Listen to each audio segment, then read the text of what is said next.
We getting somewhere. It's 14 weeks of hanging out with you. You hate it, right? It's 14 weeks of losing. But we're not even going to talk about that. Losing? How am I losing? It doesn't matter. Any debate that we talk about, I win, you lose. Point blank and period, right? I guess. Okay, let's move it on. We bring you that raw, real, and respectable sports talk. Now let's get to it. First up, the NCAA bracket. Throw the whole bracket away. Throw the whole bracket away. You know what the crazy part is? Our competition, and I've added up the points. I'm going to post it later. Or I have just posted up the results later who's in the lead. Everybody's like almost tied. It's close. It's very close because everybody lost. Mm-hmm. So this bracket is different. This bracket is different. Everything is going wrong. Everything. So we have University of Virginia losing, Xavier losing, North Carolina losing, Michigan State losing. All suffer huge upsets.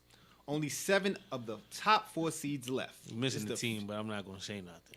You Listen, missing the team. See, but I'm not why gonna do say we do nothing. this? Why do we do this? Because that team is going to go unnamed. Arizona. You said it, not me. Okay? Is that what you wanted to hear? No, it's not what I wanted to hear, but it's fine. Oh, You my could have said goodness. Cincinnati. Why did you say Cincinnati? Because the reason you were smiling you when don't you know said it, anything. I didn't you say drinking anything. that cool. We're not even going to talk about that. This is the fewest since 2000. Are you surprised by the historic weekend of upsets in the tournament? I this year? am. UVA completely blew it. So threw my whole bracket out because I had to win it. And I know they lost their freshman point guard, the 6-man, out for the season. So that kind of took the wind out this year. But you weren't supposed to lose to UMBC. All credit to UMBC. All credit to UMBC. Xavier, no, not really, because that's how history. Remember, they beat the brakes off Florida State last year, who was a 3 seed, and they were the 11 seed and went to the Elite Eight. Michigan State, surprisingly. UNC, there was a lot of question marks, but I felt that they was going to get it together. Mm-hmm. The way they came out and played against Duke, you would think. I thought that they was going to get it together. I thought that they was just going to. But credit to those teams. Credit to Loyola Chicago's of the world and the Nevadas. Credit to those teams. And I appreciate it because now you just made it. I feel like you made it a little easier, knock on wood, for Kentucky to get to the Final Four. Hopefully. Oh, so that's how you feel. Made it a little bit easier for Kentucky to get to the Final Four. Yeah, it was a tough road for Kentucky to have to go through Cincinnati. That bracket to go was through real Cincinnati until... and Virginia. You'd have had to see Cincinnati. You'd have had to see Virginia, then right after Cincinnati. And now you got a chance to see. So you're just going to leave Arizona out of that? I never had them losing to Arizona. Yeah. I'm going to leave Arizona out. They would have had to face them if Arizona would have won. Oh, even if – okay, so I see That's what that. I'm saying. Right. Arizona, Virginia, Cincinnati, 3 games in a row. Oof. Tough. To get to the Final Four? Tough. Oof. Now? Been tough. Now you got Kansas State, who doesn't scare me. He doesn't. Doesn't scare me. You know who scares me? Who? Nevada was impressive. You know what? Them twins are pros. Okay. The Hunt twins are pros. I can see that. You can see that. You got eyes. You can see that. You can see that with Stevie Wonder's glasses. They are pros. Okay, I give you that. They're pros. I give you that. The way they play, they both 6'10", put it on the floor like guards, able to create their own shot. I don't want to put them in they automatically threw out Kevin Durant. No, stop it. However, I would definitely want to say that. 2-on-2, them versus the Morris twins. I'm taking the Hunt twins over the Morris twins. I don't know, man. 2-on-2? The Morris twins is bullies, man. Nah, they bullies, man. They are bullies, but 2-on-2, I'm taking them Hunt twins is bad. 6'10", you can't teach that. Them boys is bad. Ooh, them boys is bad. They was down 19 against Cincinnati and came back. Boys is bad. Listen. What do you take of this? And who do you have winning now that is shot? Well, I looked at it like this. I knew there were going to be upsets. You call like the Loyola Chicago upset. I call that. I had a few other upsets. Didn't go that way, but I just figured, how the tournament usually goes. It's going to be upsets. But I realized something. This is the first, all right, we usually do the brackets for the last 2 or 3 years. We have a team and we put the bracket in. And I usually do very well. This is the first, like I watch college basketball, but this is like the first year that I really got in tune with it. Like I did my research, I did other things. And I would say this. For anybody that wants to join a pool, a NCAA tournament bracket pool, the less you know, the better. I agree. That's less great you advice, know. Actually, the better. If If you go to office pools and stuff like that, just take a poll. You always look. It's gonna be one person or two people that know nothing about college basketball. That always wins. That's gonna be at the top of the leaderboard. Because once you start analyzing, okay, this team has this strength, this team has this, they can't edge them with this, you start thinking too much. And you have to wash that away when it comes with the NCAA tournament. And I really realized this year. It don't mean a damn thing what you know. Absolutely nothing. It means you got to really go case by case. You really got to go one game at a time. If I'm coaching through the NCAA tournament, I want to go 1-0 6 times. Because it's 6 games you play, right? Yes. 6 Unless games. you have a game. 1, 2, 3, 4, 5, 6. So 6, like I was right. You want to go 1-0 6 times instead of trying to go 6-0. Absolutely. Absolutely. Cannot think ahead. Absolutely. And it's so when I looked at this, like I'm not surprised that they were upsets. No, but the way these top teams were losing. Arizona gets smacked by 20. UNC gets smacked by 21. What?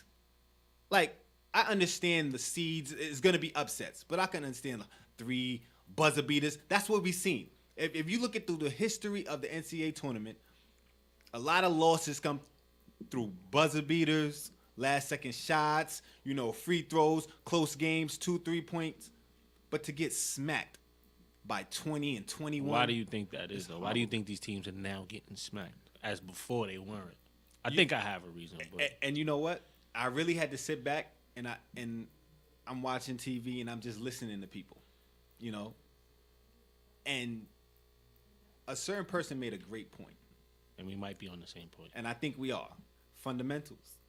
That's not my point, but go ahead. But that's not my point. I have a deeper point into it that a statistic that people don't look at. Okay. But this analyst pointed out the lack of fundamentals we have in this day and age. And he says, and I want to give him a shout out because it was a good point and I liked it. Jay Williams said he used to ride down the street 10, 15 years ago and he used to see kids lowering the hoop trying to dunk, post moves and stuff like this. He said now, 10 years later, 10, 15 years later, now he's driving down the street and he's seeing kids pull up from half court. He's seeing kids, he says the fundamentals of the game are not as in tuned as they were back then, which I can give him his point. Like in certain aspects, yes, absolutely. Fundamentals is not as strategic as there was back in the day. The kids weren't as athletic. People weren't as athletic back then. And the game is completely changed. Absolutely completely changed. The game is completely changed. But my point, I think why that is, like why you seeing the Buffaloes of the world, the UMBCs of the world, Loyola Chicago's, why you're seeing these teams is because the last 3 years, the transfer rate has been so high. Okay.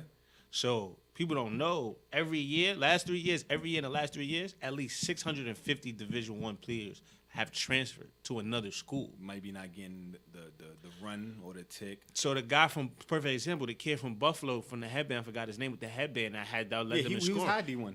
He transferred from Missouri. That's the SEC conference.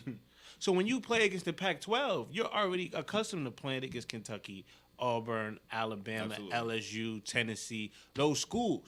So now when you face Arizona, it's nothing to you. the twins from Nevada, they transferred from NC State. ACC. So now the transfer rate. So now these guys are going to quote unquote mid-major schools and are able to do their thing, but Absolutely. they've used to playing a high-level competition, so it's not. So I think that's the main reason why you're seeing the Loyola Chicago's, the Nevadas, these teams get bumped Then off. on top And you're of going to that- start seeing that. You're going to start seeing that because guys are going to continue to transfer. Absolutely. Continue to transfer, and that's just going to how it is. Coaching changes or whatever the case may be.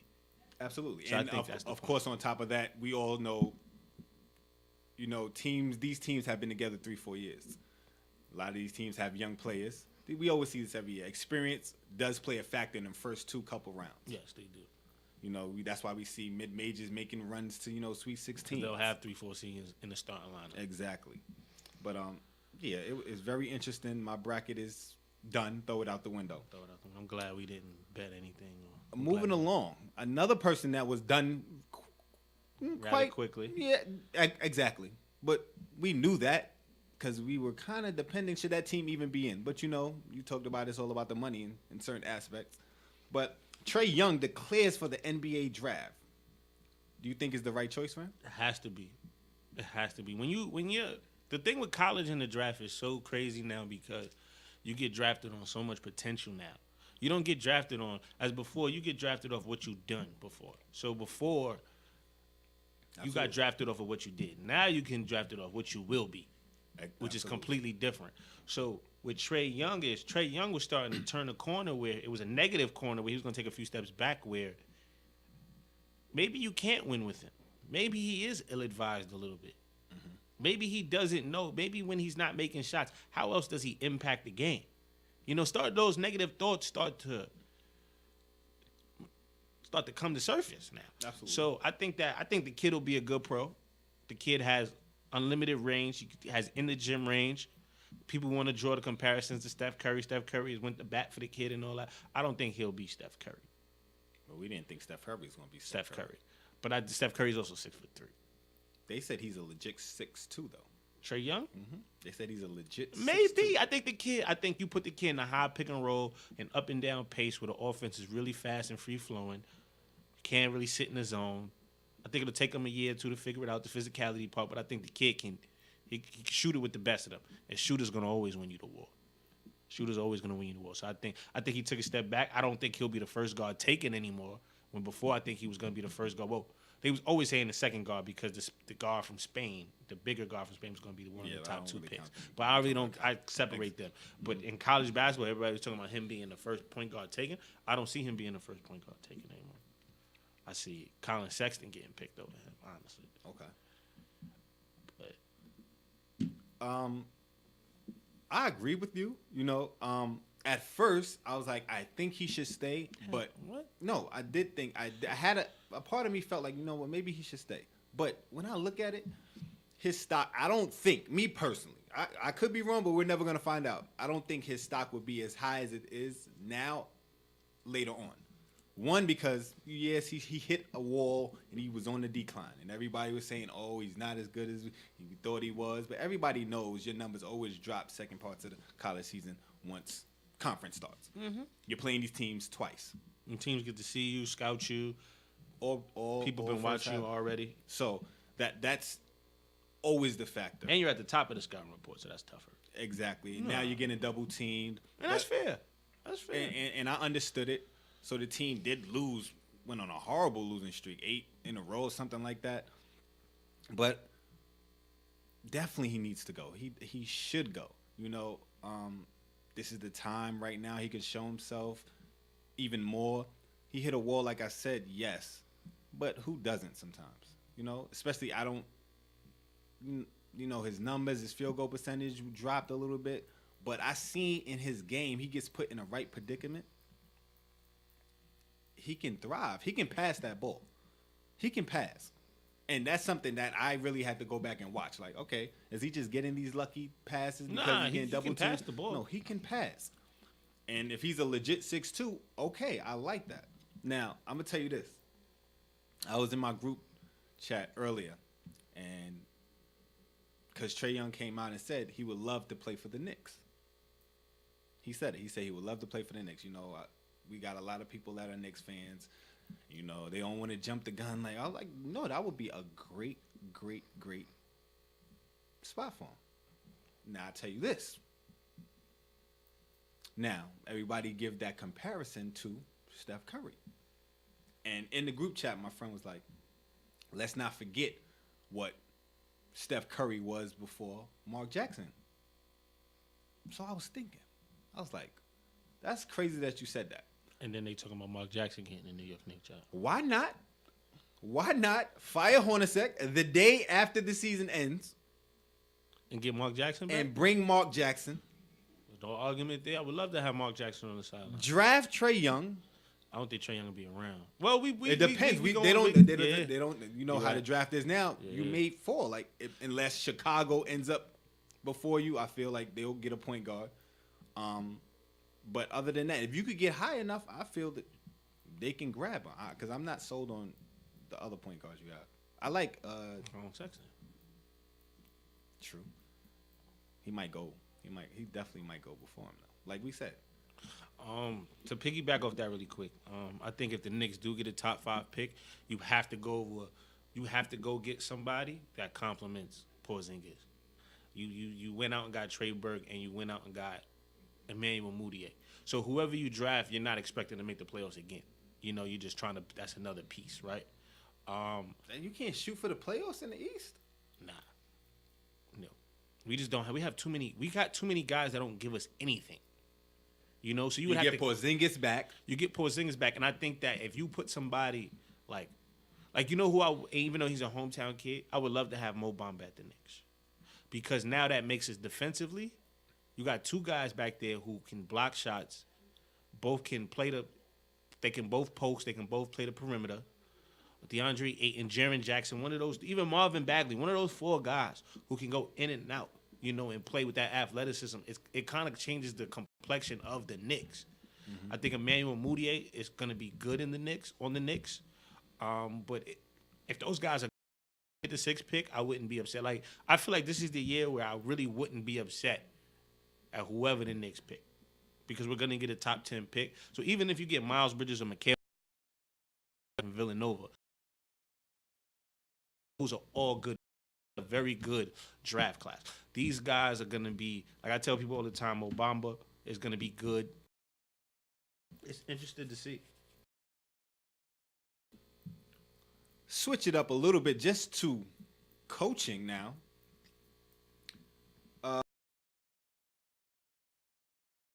Memphis Tigers, you know, right after the tournament.